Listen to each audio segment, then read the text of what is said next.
So now I give time to our guest speaker, Ma'am Professor Amena N Passah. Ma'am, you can please take your time.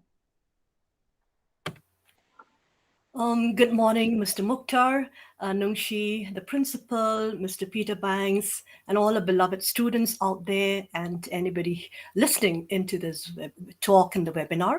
It is indeed a privilege for me to have been invited by your college, and I do appreciate and applaud your choice of the topic. Because as students, as historians, we're always in the process of learning. Learning is a never-ending process, and especially to know your neighboring tribes and to live at peace and in harmony with each other. So this series of talks that you've had so far, and will be having again, is very is a much needed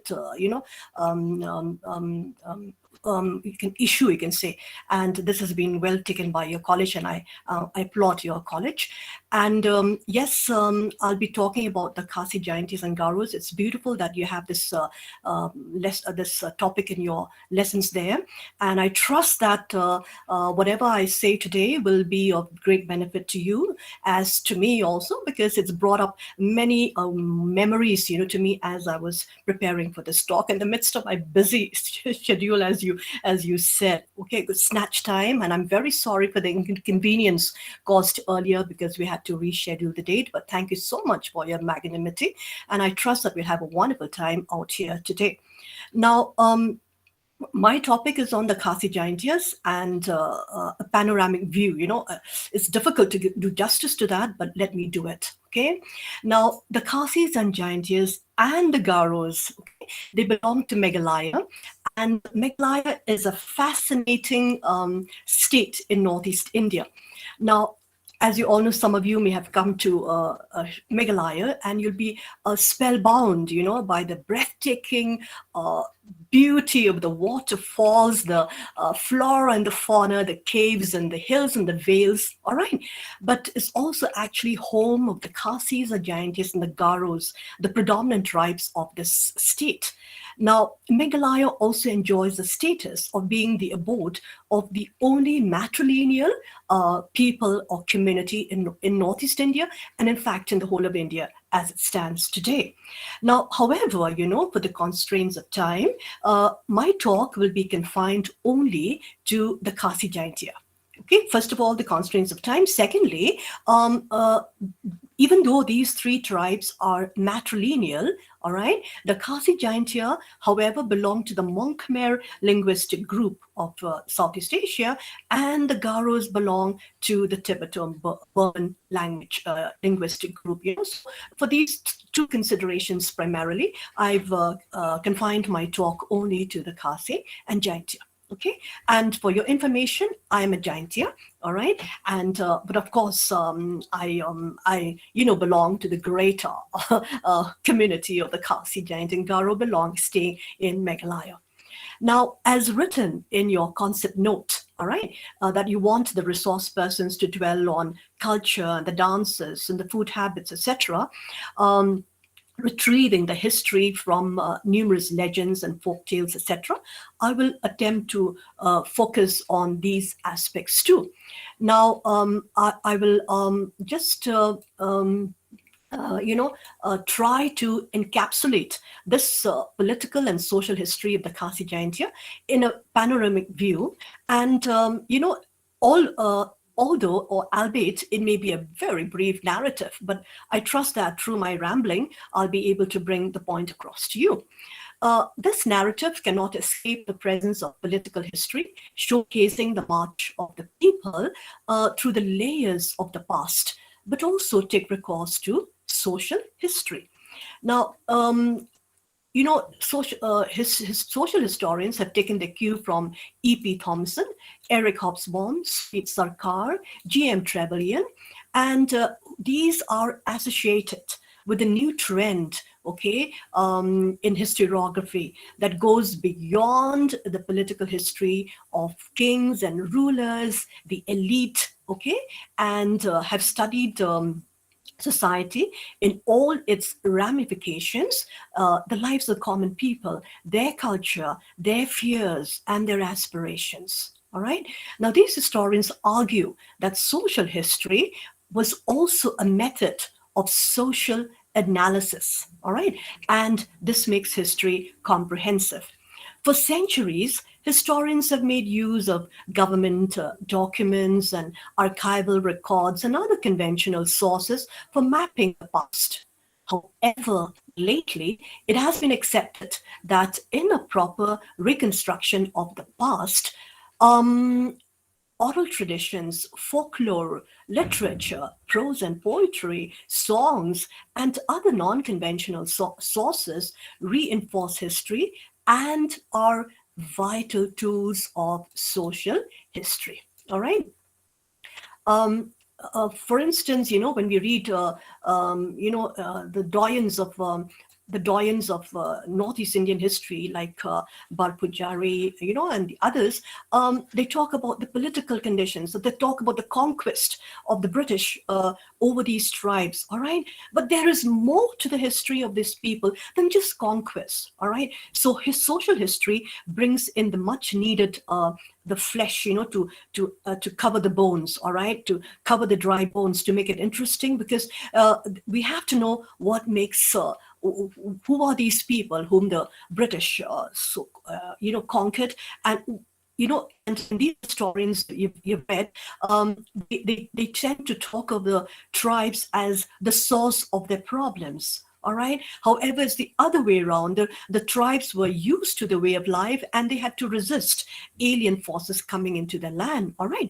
So, in order to have a comprehensive history today, we have to take recourse to social history. Yes, conventional sources, archival documents, and government records are needed. All right, records of any institutions that you want to research, they're needed. But you have to go beyond that. You have to look at the people who were affected, their concerns, their aspirations, their fears, all right, and their contributions, all right. And in this case, when you look to social history, you cannot but take recourse to non-conventional sources. And what are non-conventional sources? They are oral traditions, all right? They can be oral narratives, even oral history when you interview them.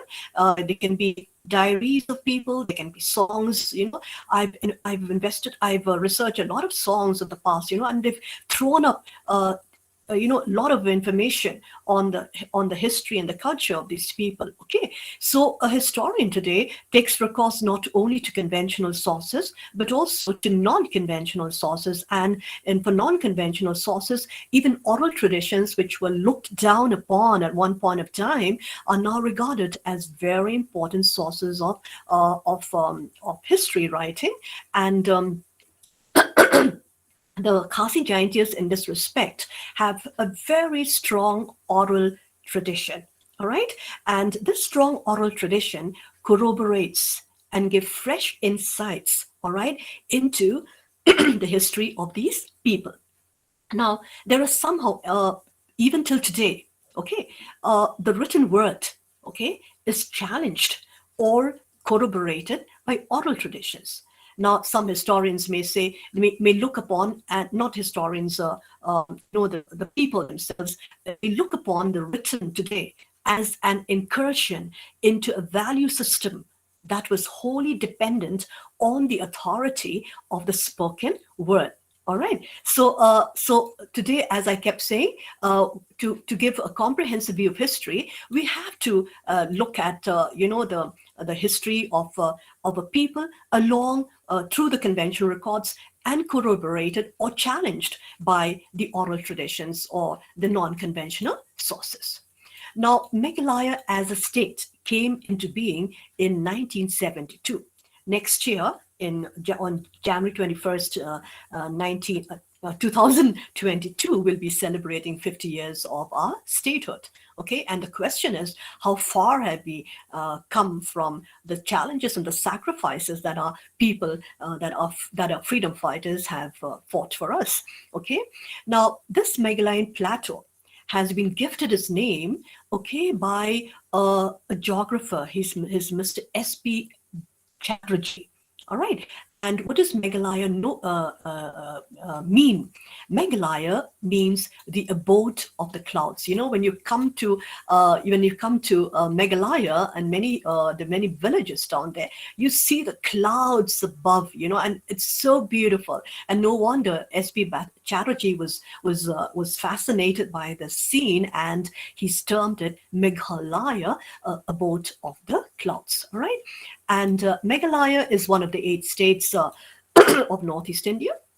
And the three main dominant tribes, there are many tribes staying in Meghalaya, but the three dominant tribes are the Khasi, the Jaintia, and the Garos. All right. Now, prior to the coming of the East India Company into these hills, or prior to the interface of the Khasi-Jaintias with the East India Company in 1765, and the outbreak of the Anglo-Burmese War in 1824, all right, and the consequent colonial rule, the Khasis were independent in their own domain, all right, and they had their own chiefs. All right. Now, one thing you should know, because you're studying about Khasi-Jaintia, people call the chiefs Same. Okay, Same. Now, the literal meaning for the word Same is king, royalty. All right. But in the ground reality is, however, different. All right. Because chief means only the traditional head. He's not a king. All right. Even though the word Same is there. So it's interesting to note that the Khasi word Same, which means a king, is a misnomer. All right. For it really denotes a chief. Okay, so when you see the word Same, you know, when you read the word Same, like Same Tirot Singh, all right, he was not a king in the actual sense of the word. He was a chief. All right, and the Khasis had chieftainships and no kingdoms. All right, they have chieftainships and no kingdoms. The Giants, however, were the only ones who had a kingdom. They had a powerful kingdom. The giant kingdom was very powerful, and one of the criteria of gauging the power of a kingdom is through its authority to mint coins. And the giant kingdom minted its own coins. All right, and it was one of the major kingdoms in medieval Northeast India, which succumbed to the British colonial onslaught in 1835. All right, and they did this after having repeated, invasions, from the Koch, from the Ahom, from the Dimasa, from the Tripuri, and the Mughal Pass. All right. Now, the summer capital was at Jaintipur. Okay, and this is now in present Bangladesh, present day Bangladesh, Jaintipur. And the summer capital was at Nartiang in the Janja Hills. Now, Janja Hills, Nartiang in the Janja Hills is a tourist center, primarily because of its megaliths there, and also because of the temple there, Shiva temple there, which has been there right from the ancient times. All right. Now, the following lines, I'll have to know. I don't remember the lines, but in short, the lines, which came out in account of the Khasi and Jaintia or Khasi tribe. All right, they say that the Raja of Jaintia, all right, was supreme. Okay, and he maintained the dignity of his court, and he was much superior. Yes, that's the word. He was much superior to any of his neighbors, but he's said to be treating his subjects with great kindness and clemency than most of the rajas in the east of Bengal. All right. So he was not just a powerful king, but he had a strong and a great personality around him. Because when you treat your neighboring rivals with courtesy, it shows the character of the leader. All right. And then, according to E.A. Gate, all right, the inscriptions on the coins, the copper plates, and the reference made to them, the Varangies, okay, confirm that the inhabitants of the Giant Hills already had a very powerful state. All right, so we have the Khasi chieftains and the Giant kings. Okay, so when you read your history, when you see the word chief, like king is a chief, or aim, when you hear the words aim, when you read the words aim, that denotes a chief, all right, for the Khasi Hills. But for the Janja Hills, he's really a king in every sense of the word, all right. Okay, now the Khasis and the Jaintias came into within the East India Company scanner with its acquisition of the Diwani of Bengal, Bihar, and Orissa in 1765. Now, East India Company was aware of these people. You know why? Because these people, the Khasi Giants, owned the limestone quarries from which Bengal had always drawn its supply. And this is for your information. You've heard about the Writers' Building, all right, in Kolkata, right? Writers' Building. Now, they say that the Writers' Building was made with Shillong lime, with Khasi lime. All right. So Khasi lime from limestone quarries of the Khasi Giant Hills. All right. They were very, very famous. And the company's officials were also attracted by other items of trade, okay, like silk, wax, honey, ivory, and the famed Khasi oranges. Now, again, you've all heard of the Mediterranean oranges, all right? But when we go deep into the sources, you'll find that the original Mediterranean oranges came from the hills of the Khasi and the Jaintia. Okay, because the Khasi Jaintia traders were in the habit of going down to the plains markets and disposing of their goods, all right? And there the Arab merchants took them and traded them throughout Europe, all right, especially during the Mediterranean. And now we have the very famous Mediterranean oranges, but they're actually Khasi-Jaintia oranges, all right? Okay, now these people were warriors. The Khasi-Jaintias were warriors, all right, in every sense of the word. And they used to carry out raids, okay, in Sylhet and other areas in the plains. Now, here we come across the importance of how legends and myths, corroborate a fact. All right. Now, that the Khasis were brave warriors is beautifully brought out in a popular Khasi legend. Okay, and every person, especially in the Khasi Giant Hills, they read about this very famous poem, all right, based on a legend, and this is called Ser Lapalang. Ser Lapalang, okay, the stack. Okay, the stack. So this poem, the stack, okay, is based on a popular Khasi legend, which perhaps, for the discerning, will corroborate the fact that the Khasis were brave warriors. All right. Now, according to this popular tale, handed down through the generations, Ser Lapalang lived with his mother, a gentle old doe, okay, the female deer, a gentle old doe, in the Khasi foothills, all right, in the plains of what is today Bangladesh, present day Bangladesh. Okay, now it was said that he grew up to be very strong and handsome, and he wished to explore the distant Khasi highlands. Right, you're talking about the Highlanders, and we find that he wanted to explore the distant Khasi Highlands. That means he's down in the plains. All right, so even this story tells about the interface between the Khasis and the Khasi-Jaintias and the plains people. All right. So he grew up in the plains, and he would always look up to the hills, and he would want to go and visit those Khasi highlands. All right. But his mother, being an experienced person, she entreated with him not to leave the safety of the plains for the hills, for the highlands are known for their beauty, yet their warriors were much to be feared. All right. So from there, we get an inkling of how strong and powerful these warriors, Khasi Giant warriors, were. Right. However, young people, I'm not telling about everyone, but exceptions to the rule.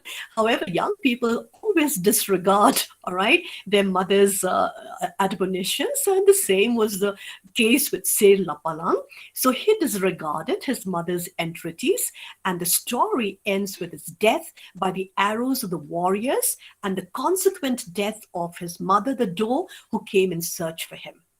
All right. Now, what I'm trying to tell you, young people, is the fact that don't in today's scenario, we don't brush aside the importance of these myths and legends, because they have truths in them. It's up to the historian, it's up to the sociologist to dig and to research and to unearth whatever truth may be in those legends. All right, so it may be a simple legend for the people who are not discerning, but for others, for researchers especially, this may be a legend, but they have to go beyond the narrative, all right, to feel the empathy of a Khasi bard, all right, for the anguish of a mother, all right, the mother who has told the son not to go up to the hills, all right. The mother, it reflects also the anguish of a plains woman, all right. The protagonists of this poem are animals, okay, the deer, okay, but it may stand also for humans, all right. So the Khasi bard, the Khasi poet, all right, has very beautifully brought out the pangs and the sorrow, of a plains woman beyond the borders of the hills, and the dangers of visiting alien territory. Okay, the concept of the other is intrinsically embedded in this song of lamentation. It's a song of lamentation, and there the concept of the other is very much brought out for the discerning. And what I told you again, from this very apparently innocent lamentation, song of lamentation, we also see the interface between that there have been constant interface between the Khasi-Jaintias and the plains people right from the past. All right. Now, the Anglo-Burmese War, okay, you all know about that, and the consequent Treaty of Yandabu, okay, it paved the way for the British to establish their sway over the Northeast, including over these people. Now, the resistance to colonial rule was in the Khasi Hills was heroically brought about by Utirot Singh in the Khasi Hills and Ukyang Nongba in the Janja Hills. All right. Now, before I go there, let me give you a picture of these people. Okay, let me see whether I can give you.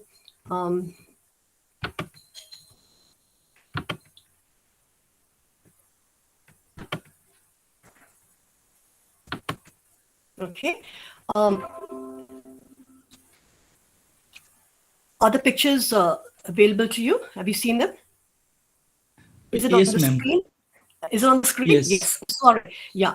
So I'll start with that. First of all, when I was talking about the beautiful waterfalls, you must all come to. This is the time, with the rains, the waterfalls are in spate. So it's such a beauty, and we have many tourists coming from Assam and other places. Ma'am, So can you make it yes. presentation mode?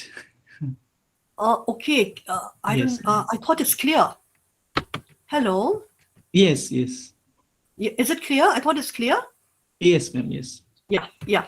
So that is Krakenri Falls. Okay, beneath the Krakenri Falls, we have a small cave, which has a very small entrance. All right, and this entrance, was supposed to be the place where the kings, the giant kings, used to hide their weapons when they are attacked by invaders. All right, and you can see it's a beautiful pool down there, and the waterfall cascades over the caves, and above the waterfall there's that lake there again where people walk across. You can see the small land bridge there. All right, so that is the Krakenri waterfalls in the Janja Hills. Then we have this cave. Okay, these are some of the very famous caves in Janja Hills. And now we're coming to our hero. Okay, this is Utirot Singh. All right. Now, Utirot Singh, this is just a picture. Nobody has a picture of him. I mean, this is just a painting. Nobody has a picture of him. All right. But perhaps this artist has very beautifully brought out the characteristics of this great man. Right. This is Tirot Singh. Now, who was Tirot Singh? Now, Tirot Singh was charismatic hero of the Khasis and the Jaintias, all right? And not the Jaintias, but of the Khasis. And he was the aim of Nongklao. mind the words, same, but he was not the king of Nongklao as the British would have believed. He is the chief of Nongklao. Okay, now the Treaty of Yanbu had led to the British presence in the Khasi Hills.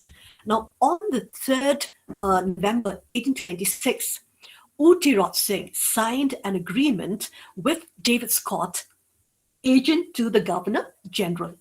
Now, among the various clauses incorporated in the agreement, Tirot Singh agreed to construct a road through his territory. Subsequent events prove that the same may have had reservations on the issue. You know why? Because he must have done it spontaneously, but when he had a darbar, okay, the darbar, the other chiefs did not support him on this matter. Okay, now in this connection, I'll just tell you briefly that in the Khasi aimship or chieftainship, this aim is just a figurehead. All right, the people who are powerful are the military. All right, and when they sit in a darbar, the chief will have to take the unanimous decision of the military. So probably in the spur of the moment, Tirot Singh, because he was fascinated by the personality of David Scott, he would have agreed to the construction of the road. But when they had a meeting, the chiefs did not support him on this matter.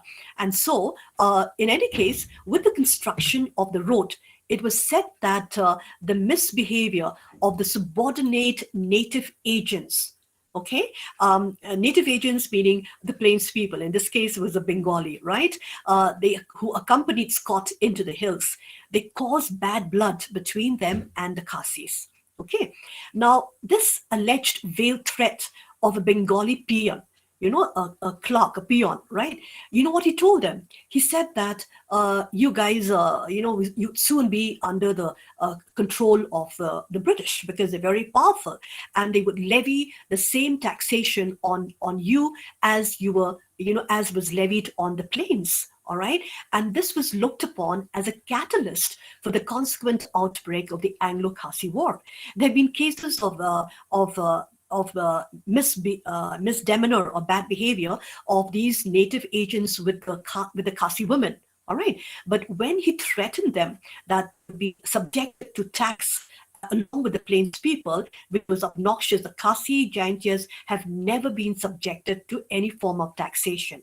They were a free people, so they saw stars. They were very angry. All right, and perhaps this is looked upon as a catalyst for the consequent outbreak of the Anglo-Khasi War. Okay, now Tirot Singh, the Anglo-Khasi War is between 1829 and 1833.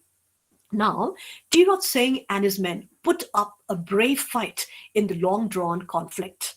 Okay, unfortunately, as the years went by, most of the Khasi chiefs were forced to submit.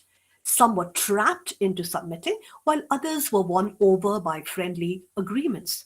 And very soon, Tirot Singh was alone on the spot, right? He proved, however, to be a patriot of the very high order, as the English called him. And in fact, David Scott had said that he had never seen a better democracy than what was shown to him in the conduct of the Khasi, of meetings of the Khasi Darbar, So the concept of democracy is very well known to the Khasis, okay, long before the British came into the scene. Okay. However, because Tirot Singh was not able to bear his people's hardships, they were subjected to terrible hardships because of the British, expansion. Ultimately, Tirot Singh surrendered on 13th of January, 1833. All right. And in the case of all people, there were always traitors. All right. And I keep telling my students, never be a traitor to your people. Don't wish ill for people, but also don't be a traitor to your people. All right. So Tirot Singh was treacherously captured. He was taken to Mairang and then to Guwahati and finally to Dhaka, where he died a few years later. Now, it was believed that he said he would prefer to die a free man than to live as a slave king. Right? Then we have another person, okay, and I find him a very fascinating character, and this person is Khiang Nongba. All right. Now, Khiang Nongba is is one of the heroes, and in fact, one of my heroes also, freedom fighters, okay, of the Khasi and Janja Hills. Now, a very vital factor for the Jaintia resistance, okay, was against the British, was the British prevention of traditional cremation in July and interference with the religious ceremony at Yalong. Okay, you know, their dances, you know, were always accompanied with the carrying of swords, but the British looked upon it from a different perspective. All right, and even when they were going for the cremation and performing the religious ceremonies, the British prevented them. You know, and so this perhaps showed the Giantias that the British did not have any good intentions towards them. All right. Now he was. The people got together and they chose Kyang Nongba. Kyang Nongba did not belong to any royal lineage. All right. He was just a simple man, a farmer. All right. But according to tradition, he was divinely, chosen because the people met in a beautiful place in Giant Hills. You know, it's called Sintuxiar.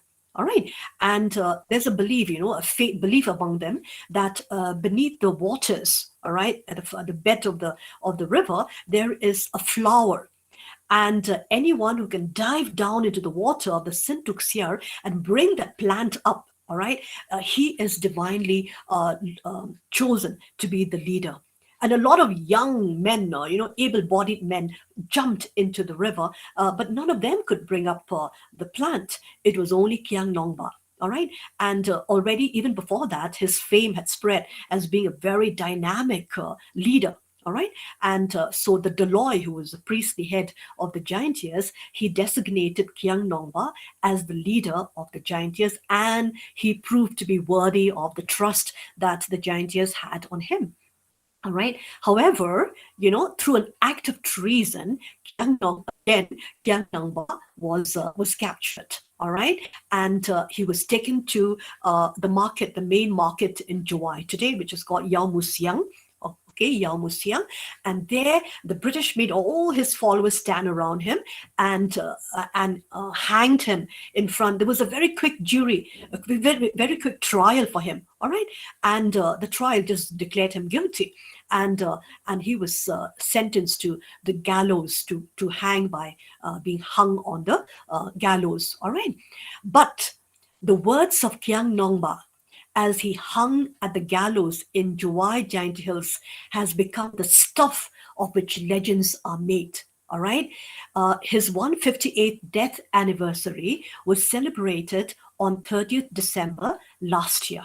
158th death anniversary was celebrated on 30th December last year. All right. But you know what? When before he died, he looked at his people and he uttered words of hope to his grief-stricken followers. Okay, what did he say? He told them that when he draws his last breath, all right, if his head turns to the east, his country would be set free from colonial rule within 100 years.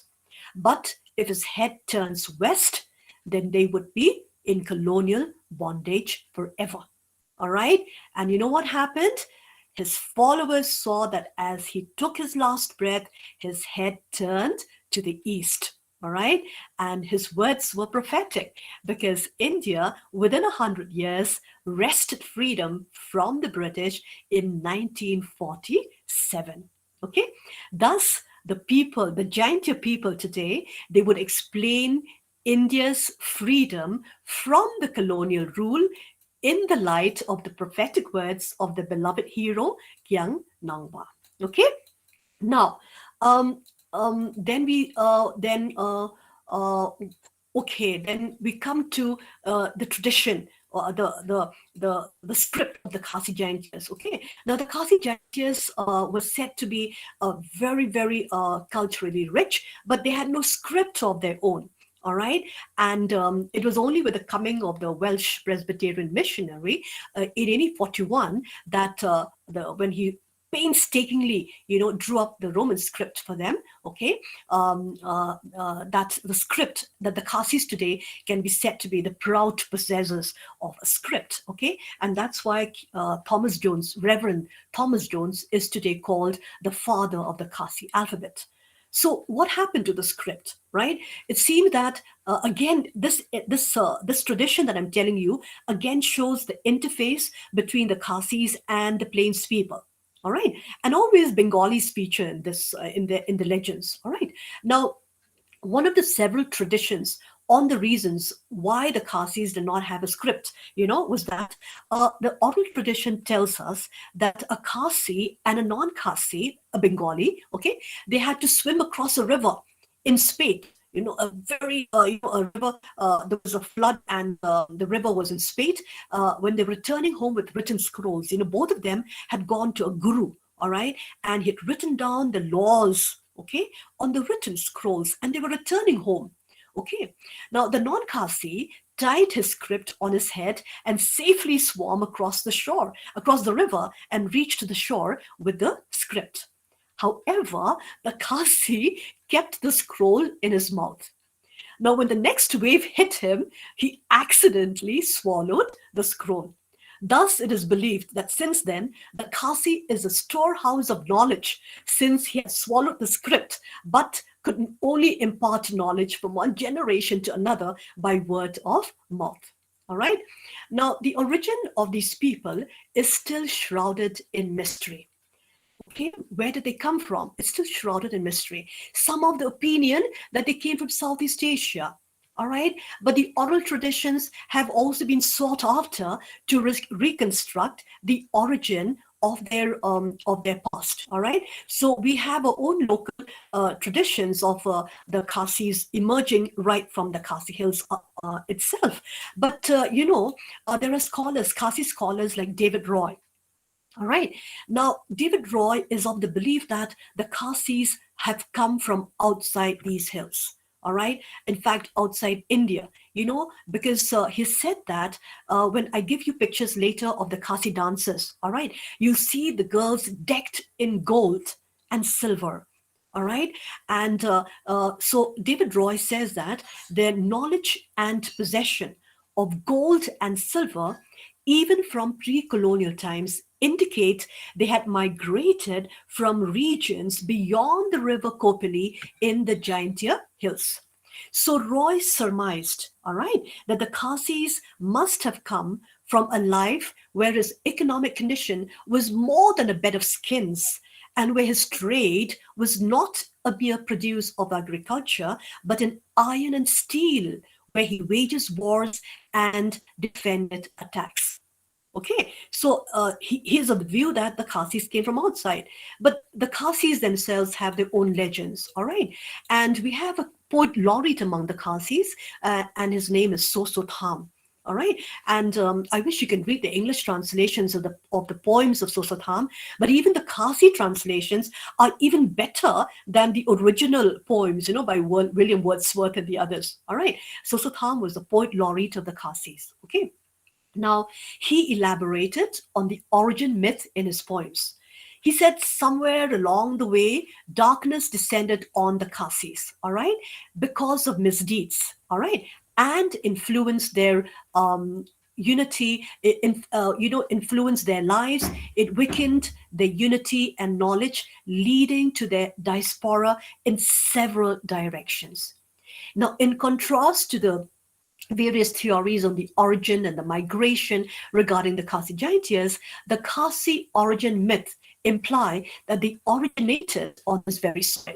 Okay, so we have many variations, okay, and we do have our own local myth that shows that they originated on the soil. Now, when you come to Khasi Hills, all right, when you come to the Khasi Hills, before reaching the Umyam Lake, all right, or the Barapani Lake, all right, when you turn to the left, there's a very huge hill there, and there's a gate now constructed there. That's called Sopet Bning. All right, it's 16 kilometers north of Shillong, and it's just left of the river of the Brahmaputra. I'm sorry, of the Barapani Lake or the Umyam Lake. The Khasis call it Umyam Lake. All right. Now, tradition states that once upon a time, on top of the hill, Sopet Bneng, okay, Sopet Bneng, which means the navel of heaven, all right? There was a huge tree which touched the sky. Now, God allowed his people, okay, the 16 huts, that's why the Khasis are known as Hnyo Trep, Hnyo Skum, 16 huts, to climb up and down this tree, all right? However, as always, evil people are there. An ambitious man, tempted by the evil one, cut down the tree, and he consigned the 7 huts to remain on the earth in perpetuity. Now, Susutham, however, makes mention of the Himalayan peaks. Now, this legend tells us that we came down straight from heaven into Shillong, right, in the Khasi Hills, all right. But David Roy believes that we came from outside, and even Sosotham, very interestingly, he makes mention of the Himalaya peaks and their eternal attraction to the Khasi-Jaintias.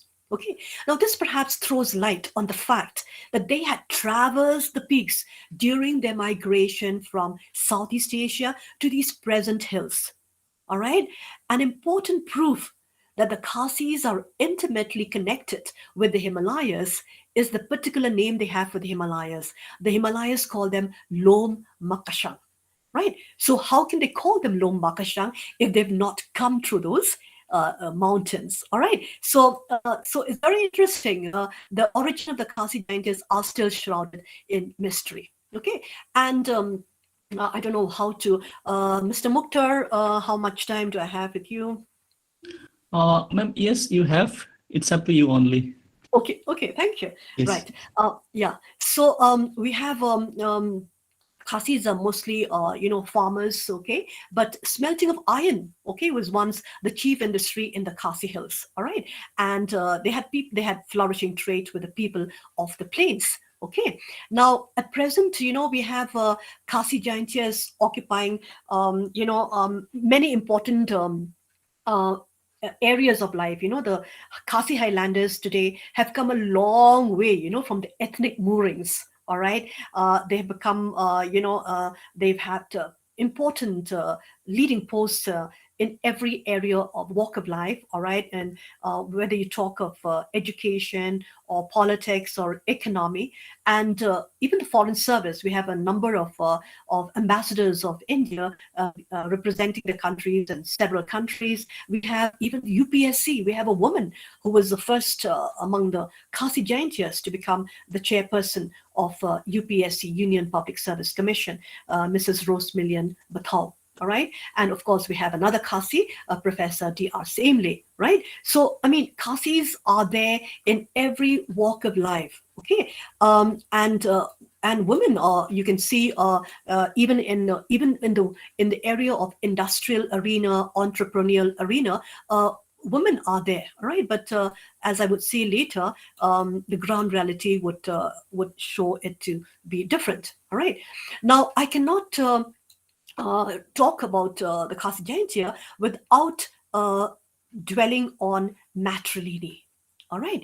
Now, Matrilineal is a very distinguishing feature that makes Meghalaya stand out in a nation of patriarchal people. Okay. Now, as more women share the workplace and negotiate domestic duties around the world, it would seem that increased gender equity has benefited both the sexes. However, this is not the case among the Khasi-Jaintia because they have enjoyed. But you know what? I use the word enjoy sometimes. I write the word enjoy with inverted commas. All right. They've enjoyed the matrilineal status from ancient times. All right. Now, it is to be noted that matrilineal and not matriarchy is the norm in the state. Okay, it's not, people sometimes mistakenly talk of the matriarchal system in Meghalaya, which is not true. It's a matrilineal system. Okay, now, yes, matrilineal is there in the Khasi-Giant Hills, the Garo Hills. The Garos differ in a little way, but matrilineal in its strictest form is prevalent among the Giantia. Okay, among the Giantia, the mother is the legitimate owner of the children. The son is expected to die in his mother's house. And when I say this, I'm talking of the traditional faith. all right? Among the Christians, this is not so much followed, all right? But among the traditional faith, this is still a very, loved tradition among them, all right? The son is expected to die in his mother's house and has to be brought to a house if he passed away if he dies in his wife's home. Okay, only among the Christians, okay, Christian families, do we find the wife overseeing all the preparations for the funeral, and the husband is taken to the cemetery from her house. All right.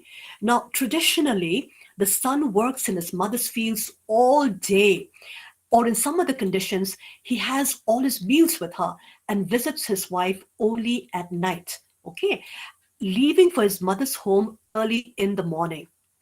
Okay, and this was observed by the Calcutta Review as early as 1856. All right.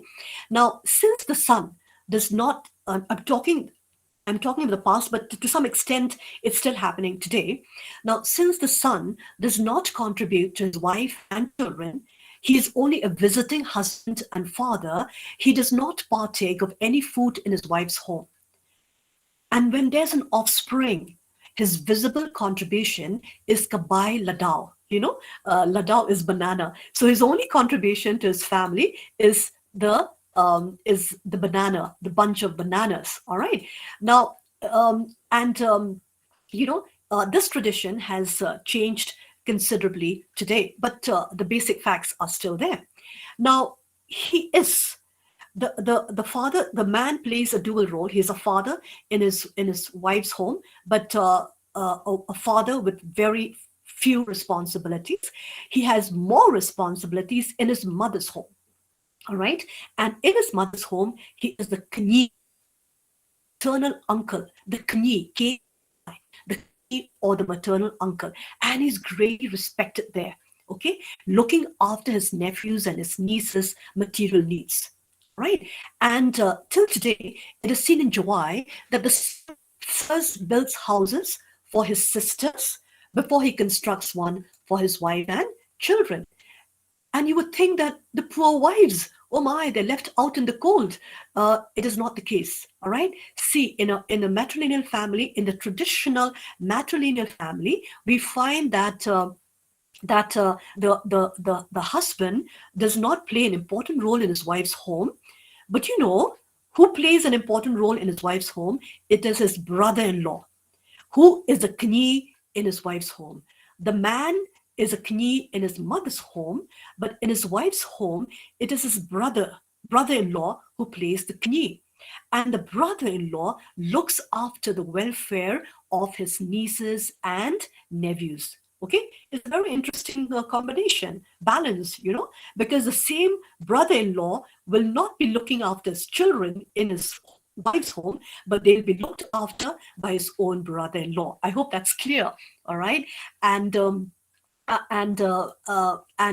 this happens, we find that the children in the past were more attached to their uncle than to their father. But as of today, I know a lot of friends, they play important roles both as fathers and as uncles. Okay, so they're straddling, okay, they seem to be straddling both these duties of uncle, husband, father effortlessly today. Okay, because in the end, in the final analysis, it's a responsible man earns the love and respect of his family. All right, so we find that this is a but today, in today's world, we find that the kni's role is declining. You know why? Because with the coming of the colonial Raj and setting up of urban centers, okay, because earlier the Khasi-Jaintias also lived in more or less like joint families, all right, so the kni plays a very important role. But today, because of the setting up of urban centers and the relocation of the kni to another place, especially from the village to Shillong, because of work demands, all right, he will not be at the beck and call of his nieces and nephews when they need him. All right, and so the children are increasingly, turning to their fathers. All right, so the father is coming into his own. Okay, then we find that the Khasi-Jaintia woman played multifaceted roles within the four walls of the house. In the external realm, as a priestess, especially among the Giantess, and accompanying the men to work in the fields or go down to the plains of present Bangladesh and Assam for attending the weekly hats or the markets at the foothills of the land. They play an important role. In fact, it's only in the economic sphere that you see the woman playing she's an element. Okay, even though I keep saying this, Meghalaya is known as a matrilineal society, but the patriarchal nuances are very strong. Okay. Now, the woman's house, especially the youngest, the Khatdo, the youngest. Okay. Now, her house was a port of call for the family members and the refuge for brothers who have left their wives or been chased away by them for not bequeathing any child to the family. You know, among the like in the patriarchal system, sons are sought after, but in the matrilineal system, daughters are sought after. So, unfortunately, if there's no daughter in a girl child in the family, there've been many cases of wives chasing away their husbands. Okay, very unfortunate, but that was the case earlier, and to some extent, you can say it's still there. Okay, so we find that the Khaddo, or the youngest daughter, was only the custodian of the family property and assets, okay, which actually come under the purview of the Kni's supervision. Okay, that was in the past, all right? But today, the Khaddo more or less is in control of her property, because the Kni's authority, the Kni's presence is needed only in times of, weddings and funerals. But with regards to economic, needs, all right, the husband and the wife, all right, they decide mutually on the best, course given to them as a family. All right. Now, so we find it's also interesting to observe that the Khasi Jaintia women, are are sort of looked upon as exalted women in the society, and they're envied, by their contemporaries, or by their by the contemporaries in patriarchal societies. All right. However, to some extent, the picture is not actually very true. All right. I'll just tell you something. Okay. Now, it is interesting to note that while the Khasi-Jaintia language does not have much derogatory references to women as other tribes, okay, yet the few that exist clearly reveal that men are wary of the independence of women and consciously or unconsciously asserted the dominance over women by the propagation of certain injunctions. Okay, I'll just give you a few idioms or sayings of the Mizos, especially, which is a patriarchal tribe, to show that these sayings are not here. But even then, there are some sayings which perhaps curtail the total independence of women. For instance, among the Mizo, it's written that a woman's wisdom does not go beyond the village well, meaning that women have no gray cells, women are not intelligent, women are always gossiping, because the village well, they always gossip, about their food, children, and all that. All right. And they say that a woman and a rotten fence, a wife and a rotten fence can be removed anytime. All right. So I can just imagine how the Mizo women felt in those days. They're living in dread of the axe falling on their heads. All right. So, I mean, there are many more. All right. But such are these derogatory languages, derogatory sayings and other tribes. But among the Khasis, there are no such derogatory sayings, but the few that exist, subtly bring out that there's no difference between the Khasi-Jaintia women and their patriarchal sisters, across Northeast and across the world. Okay. Now, David Roy, okay, has said that he's reminding us of one Khasi adage that said, "Long jait nakakinthe." Okay, that means from the woman springs the species. Long jait nakakinthe. From the woman springs the species. Okay, but however, we find derogatory aphorisms that give an inkling of the rumblings of unrest over the matrilineal system coming in the fore of the 20th and even the 21st century. All right, and only time will tell whether this prominent feature of the Khasi-Jaintia Garo society, the matrilineal system, will stand tall or crumble under its weight. Okay, because there's some adages like "Kikanthe kin sa linki ladaki pole puthi," meaning the woman will become barren if they read and write. All right. Now, this is a subtle threat to women that if they pursue education, they will no longer bear children. Okay, right. And meaning that it's only the men who should be getting the advantage of education and work in the outside world. And again, a relatively unknown saying says that Lada ke serngio ke kenthe ke shat haki rangba jong ke dorbar hak pendep no ke jengalang haduk ke wegesni. What does it mean? It means if the shadow of a woman is cast on the men in the traditional darbar, the meeting would have to be postponed for another day. Wow, right? Now, in a matrilineal society, now that supposedly exalts its women, such a statement gives a lie to that perception. If a mere shadow of a woman can lead to a meeting's postponement, it is clear that women are regarded as lesser mortals by the males of the society. All right. And then we have a very popular saying, everybody knows this.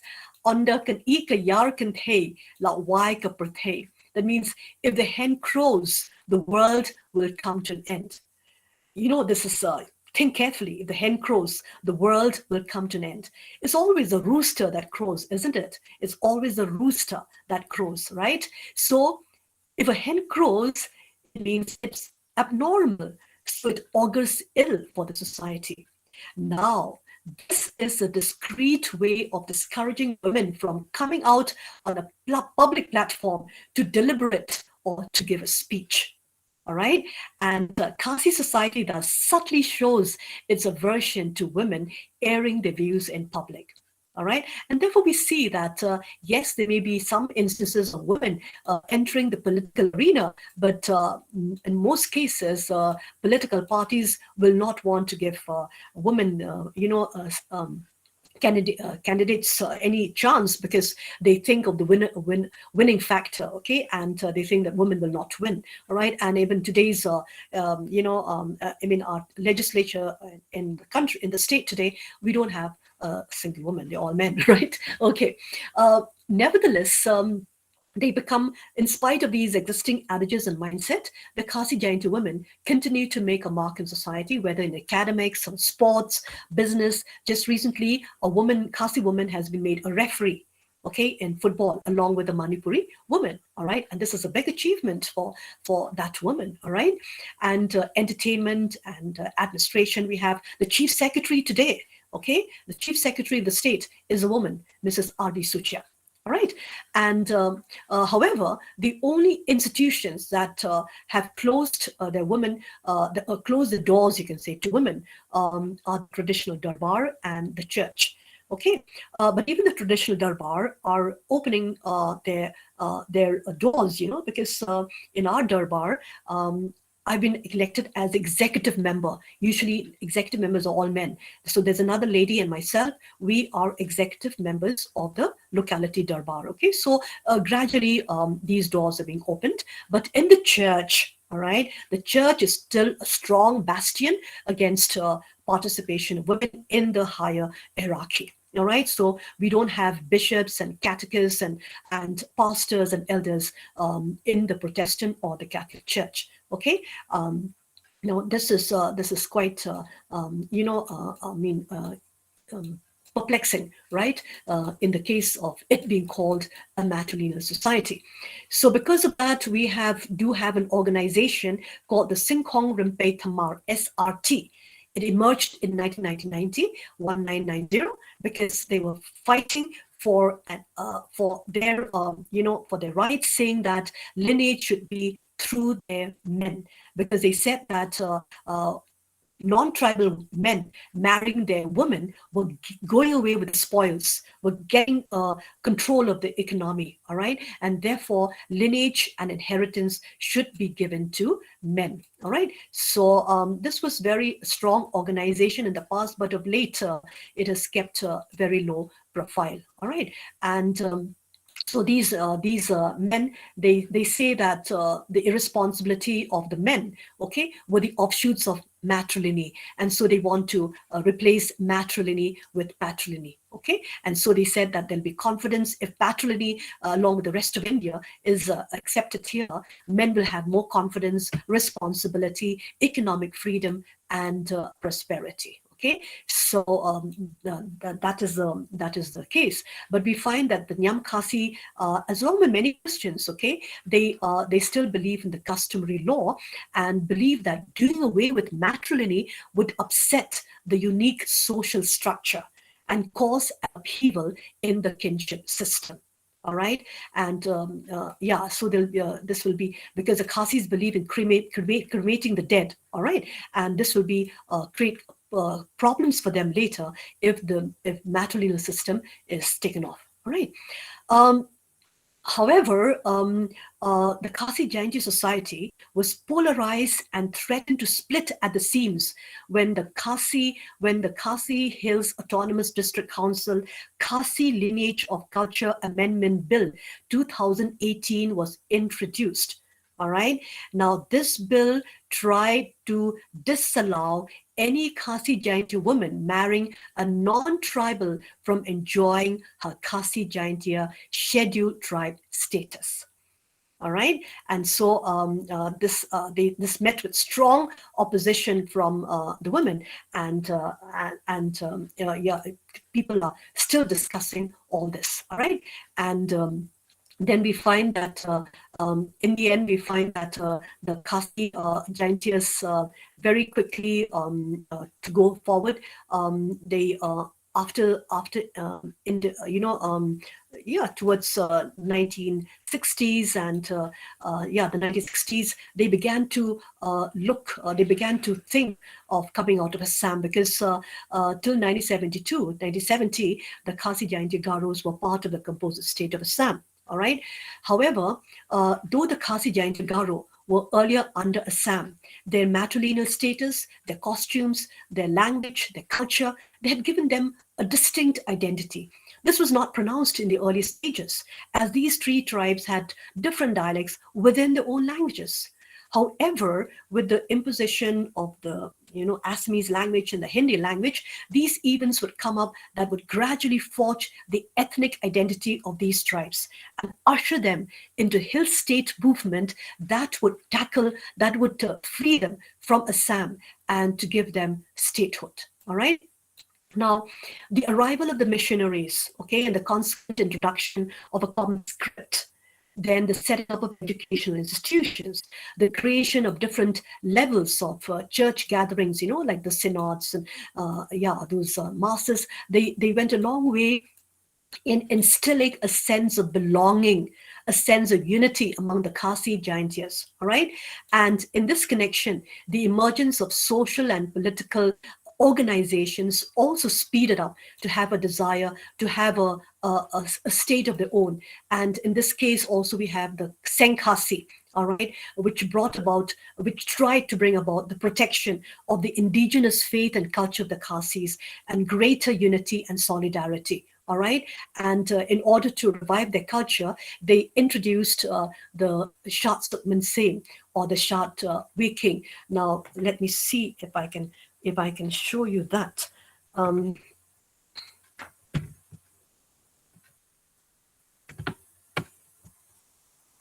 Right. So this is the beautiful Shat Sukman Singh. And they're two very famous dancers, the Khasis, the Shat Sukman Singh and the Shat Nonkrem or the Shat Pombalang. All right. Now the Shat Sukman Singh is inherently just a dance of thanksgiving. Both these two dances, festivals, are harvest dances of thanksgiving. All right, and over here you see the beauty of these dances. The Khasi women are draped in beautiful, expensive clothes called the tara. All right, and they wear the crown.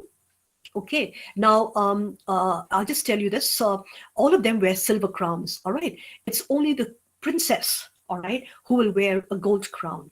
All right, and the princess will be seen predominantly in the shot non-creme. Okay, when she's surrounded by an entourage, and all of them have flowers on their crowns, denoting their virginity.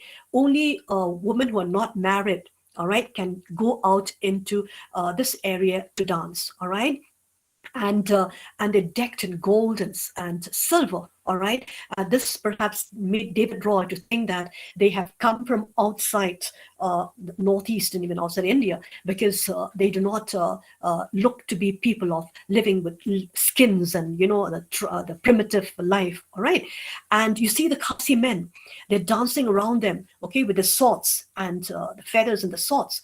Now the Khasi women, when they dance, they keep their eyes lowered to the ground, all right, and they move very slowly, twitching their toes as they move along, right? And now this perhaps reflect on the genteel behavior of the expected behavior. That's all gender, expected behavior of women society, that they should be coy, they should be gentle, they should be shy, they should be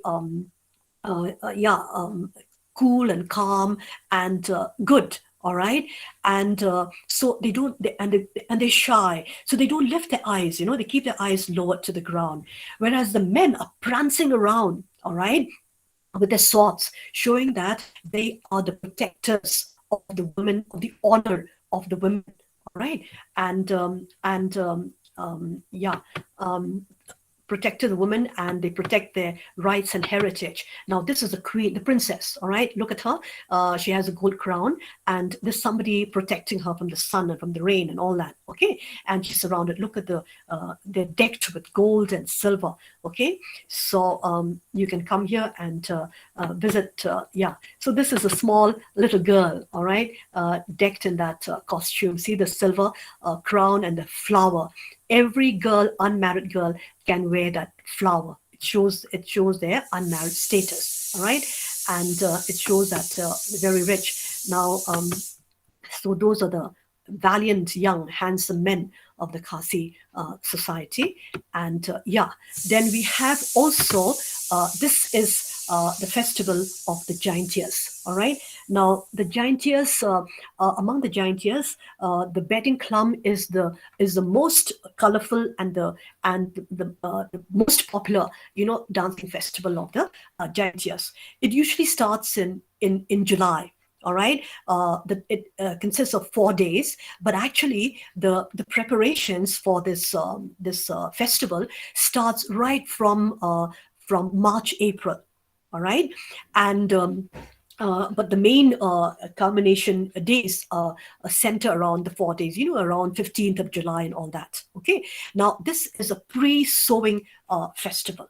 Okay, unlike the same in the Nonconventional, which is a harvest Thanksgiving dance, this is a pre-sowing, and as the name suggests, bet ding clum. That means a stick to chase off plagues. Clum is a plagues, right? Like the COVID plague is a clum, right? So bedding clum is it's a festival to invoke the gods, all right, to ward off the evil forces, all right, and over here you find that there are these long, tall minarets, all right, and they're constructed or built by different localities, okay. And they're very, very innovative. Many of them sometimes reflect the current social political scenario. Okay, the World Cup, will be reflected in these minarets. All right, and many, even the attack on the World Trade Center. All right, was reflected, and these, they remind you of those Muharram rots, right? So there is an influence probably of Hindu-Muslim, influences on on these festivals. All right, and on the last day, these minarets would be taken from all the localities. They would be taken to a pool, which is a man-made pool. Okay, earlier they would just meet in one particular area, but now they've constructed a particular area where they can fill water. They usually wait for the rains to come, but if there's no rain, then they fill that pool with that empty pool with water, and they would bring the minarets to the pool and dip them to the ground. All right, and they would dance there. Okay, and the women would be all around, decked in the silk clothes and the gold and silver, whereas the men would plunge into the pool, okay, the muddy pool, and dance and do all that was needed. Okay, so these are the festivals of the Khasi-Jaintias, and it'll be lovely if you can come and see them. Now, regarding food, we have very, very delicious menu. We have this is with pork, right? And this is pork dosnyang neyong with black till, okay, which is very popular among the people of the Khasi Hills. The Khasi-Jaintias, they're not vegetarians per se. All right, they are meat eaters. All right, but today I think because they're conscious of health and other issues. All right, most of them are turning vegetarians. All right, or if they take meat, they have a huge helping of vegetables to go along with that. And this is very delicious. It's part of every meal, especially in weddings. Okay, this is the pork head. Okay, which is mixed with onions and ginger and and chilies. Okay, which is a very mouth-watering recipe. And this is the pumaloi, okay? The pumaloi, which is a snack of the Khasis made. These are all rice products, all right? And that's bland, all right? And reminds you of the South Indian items, don't they?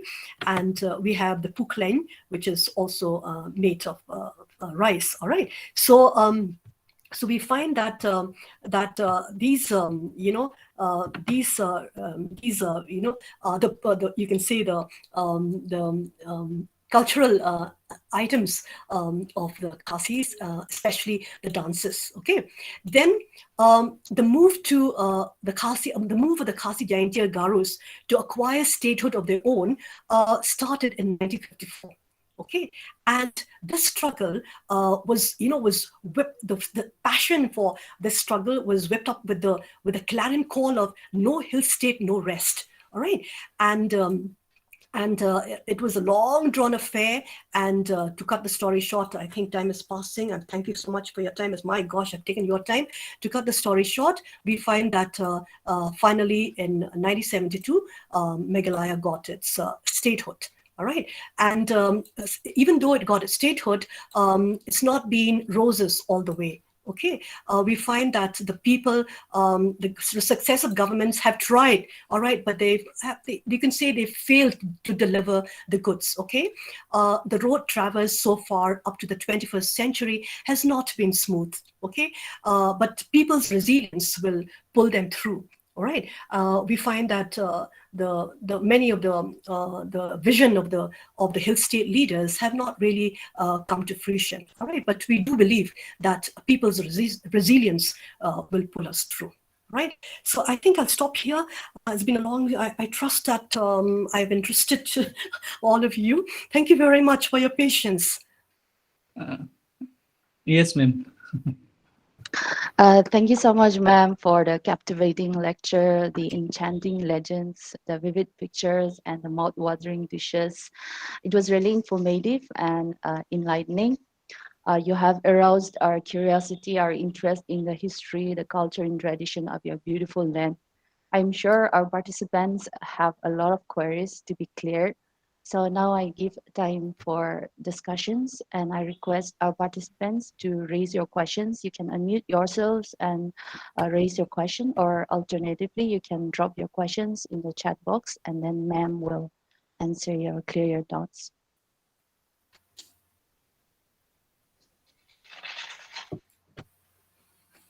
Okay, ma'am. There is a Okay. question from one of our students. So she says, ma'am, can you please say something about the Darbar system in the Khasi administration? Yes. We have, yeah, you can say one is from the traditional state, and the other is the local darbar. All right. Now we talk about the traditional state. The chief is the head of the darbar. He is the presiding factor. He is um, the virtual head. All right. But his mentorees, okay, have a very important role to play. And one of the important criteria for being a member of the darbar is that they should have mustaches. All right. It means what? It means that no young callow boy can be a member of the darbar, because they need men of experience, men of stature.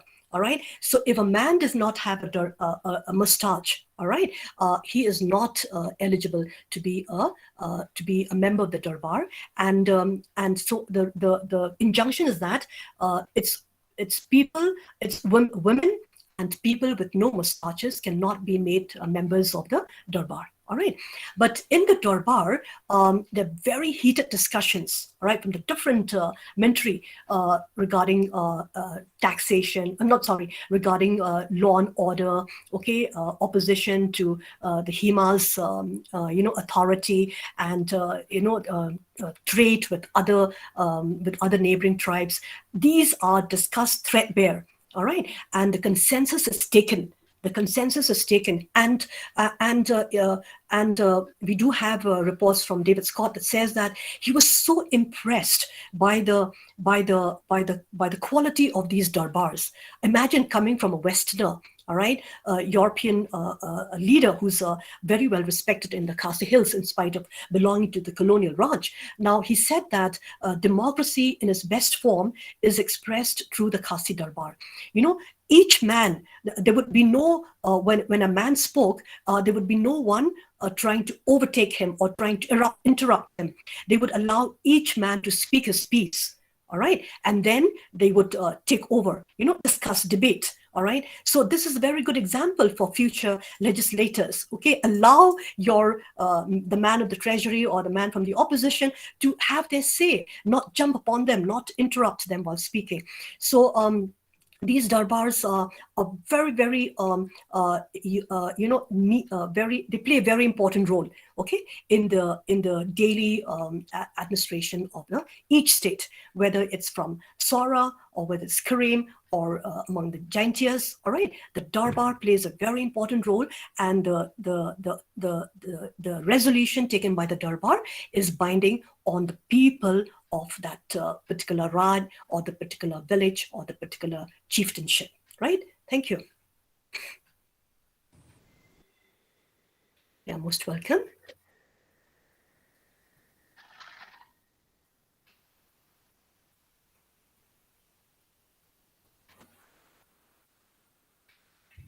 Any more questions?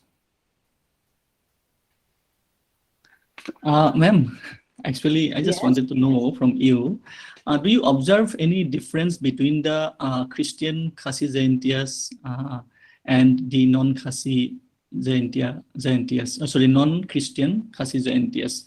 I mean, do you, like these non-Christian Khasi-Jaintias are very protective about their protection of their culture tradition than the Christian Khasi-Jaintias. Do you observe any difference? Okay, what I understand from you is that whether the indigenous Khasis only are protective of their traditional Culture, yes, customs, ma'am, right? yes. And the Christians, they are not concerned with that, right? Is that Yeah, what you mean? yes. Do you Yeah, observe any difference? I'm just, yeah. yeah, Yeah. okay. No, unfortunately, this divide, has come through the years, because initially, because I told you categorically when I started that the Shat Suk same, all right, is just a dance. Remember the pictures I gave you of the Shat Yes, Sukman yes, same, right? yeah, So that is primarily a dance of Thanksgiving, all right, and everyone in the initial stages were dancing. In fact, the missionaries' daughters were dancing with them. Okay, we do have records of the missionaries sending their daughters to dance there, their sons to dance there, right? Because it was just Yes, an yes, outpouring of thanksgiving to God for the good harvest, all right? But somewhere along the line, all right, religious injunctions crept in, all right? And when in religious injunctions crept in, these Christians were debarred. All right, they could not. In fact, I did meet one of the missionary ladies who came later when she was a young girl. She said she really felt bad when she could not dance anymore because of the yes, yes, religious injunctions. So the the Christian Khasis and Jaintias are very proud of their culture. All right, they're very proud of the culture. In fact, most of us wear our traditional costumes. All right, and when we yes, travel outside abroad, especially we go for seminars, especially in the day of presentation, we always wear our traditional costumes because yes, yes, ma'am. we are proud I of thought, that. Okay, yeah, yeah. So there's no actually doubt on that. That once you become a Christian, you tend to break away from your traditional culture. All right. yes, yes, However, when it comes to dances today, dances you see only the people of the indigenous faith. All right, and that is also because they insist on their traditional rituals. Okay, and we respect them. All right, but I mean, when they impose those religious injunctions, then probably it's difficult for Christians to join in. But apart from dances, we find the Khasi-Jaintias, majority of them have been very, very particular in keeping their culture intact. And one of the predominant features of Khasi Jainti society is the matrilineal status. Right, and this is very important for us to understand that missionaries came from a patriarchal society. All right, and they wanted to destroy if they wanted to impinge on the Khasi culture, they would have done away with the matrilineal and impose patrilineal culture. All right, but the missionaries respected the matrilineal culture of the Khasis because it's so unique to them, and they saw the beauty in that matrilineal. So they did not disturb. They may have taught about Christianity because in their way of life, in their way of thinking, they thought or they knew that believing in Jesus is the only way to reach salvation, and they were not selfish. They wanted others mhm, also to enjoy salvation. All right, but apart yes, from that, they did not disturb or do away with the core of Khasi Jainti society. What is the core of Khasi Jainti society? It's matrilineal. Okay, and yes, matrilineal actually is also connected with the indigenous way of life. All right, so yes, I do not, as I told you, apart from the dances, I do not see any departure of the Khasi Giants, so leaving their traditional culture. They're very proud to be Khasis and Giants. yes, ma'am. Yeah, thank you. Thank you. Ma'am, I have a query myself based on Yes. this matrilineal system. Mhm. So, well, why is it that in such a matrilineal society, why is it that women's rights are suppressed at the same time?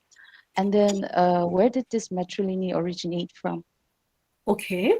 Now, see, the origins of matrilineal is also shrouded in mystery. All right, because see, the Khasi Giant Garos are surrounded by patrilineal or patriarchal tribes all around. All right, the concept, the common conception is that these tribes may, at their origin, may have been patriarchal. All right, they may have been patriarchal in nature, but in the course of the migration, that's why we're saying that the origin stories, the myth origin stories, sometimes are in opposition to one another, because we have the local tradition which says that we come straight to the Khasi Hills, okay, from above. All right, but we do have stories that have shown that we have traveled across the mountains, especially Himalayas. All right, so the concept is that at one point of time, the Khasi-Jaintias were patrilineal, but in the course of their migration and settling in the Khasi-Jainti Hills and being a warrior community, like I told you, they were in the process of going down to the plains and not just selling their produce and bringing back products to the hills, but they were also caught in raids. They were involved in raids, and most of them either got married with the people of the plains or they were killed in the process of the raids. All right, and so they realized that their women and the children would be left defenseless. So in the wisdom of these male ancestors, all right, they probably thought that to give entity, identity to these to their women, because when the men are not there anymore, okay, either they've deserted them for the plains women or they've been killed in the process, to give them identity so that they're not the children are not the children are not. Can you hear me? Hello. Yes, Can you Yes, hear ma'am. ma'am. me? Yeah. Yes, ma'am. Okay, Yes. okay. So that the children will not be known as bastards. Okay, because when you don't have a father figure, when you don't know who's a father, children are looked upon as bastards or illegitimate children. All right. So the male ancestors, in their wisdom, probably to prevent their children from getting that stigma, okay, they decided to transfer what is it there, this quality, all right, or this privilege to the women. Okay, so that is just a conjecture. Nobody knows about it. I mean, it goes back into the pages of history. So that could have been that one of the reason, the concern of the male ancestors, that in the case of the absence or the death, their women and the children are debarred from the stigma of illegitimacy or being looked down upon by the society. Okay, and the second question, or the first question you said, was why in the case of matrilineal, women are still oppressed. Is that correct, Nongshi? Yes, ma'am. Yes, ma'am. Yeah. This is a paradox. This is a paradox. Okay, like I keep writing in all my papers. Meghalaya is a matrilineal society with patriarchal nuances. All right, it's still a man's world out there. All right, and and and I don't know, it may have been there right through the ages, but at that time there was no media coverage, you can say, okay? But now with media coverage, yes, we are shocked and we are horrified when we hear stories every day of women, children being molested, being raped, and not just by strangers, even by people known to them, their own stepfathers, their own fathers, okay, their own uncles. Okay, most of them are being swept under the carpet, these stories, but some of them get printed in newspapers. All right, so it's all about, I think, power relations. Gender is all about power relations. All right, so it's like the males wanting to assert their authority. Okay, it's very sad, but but again, we cannot excuse the fact that the ongoing onslaught against women's honor too can be the result of too much exposure to media, whether it's YouTube or Netflix or the Western media, okay, internet and WhatsApp and what's all that, okay. So all these have the bearings on this. So it's very sad. Meghalaya is a matrilineal society, but we find increasingly oppressive cases on women, which do not make it different from patriarchal societies. Has that answered your question, Yes, Nongshi? ma'am. Yes, ma'am. Yeah, Yes, ma'am. Thank you, ma'am. Thank you. Good morning, ma'am. Ma'am, my name is Abhirupa. So I have two Hi, questions. Abhirupa. Yeah, Yes, both of you have been doing, Nungshi and you have been doing a good job, yes? thank you. Thank you Okay. so much, ma'am. So, ma'am, myself, I hail from Meghalaya, Shillong. So, I have Okay. two questions. The first is, in the Mhm. entire subcontinent, we have two matrilineal society. One is Meghalaya, and the other is in Kerala. So, ma'am, do you see any difference in the two societies since they are pole apart in terms of geographical destinations? And my second question is, there is a law that if a Khasi women gets married to a non-Khasi, then she's not given a share in the property of her ancestors or parental property.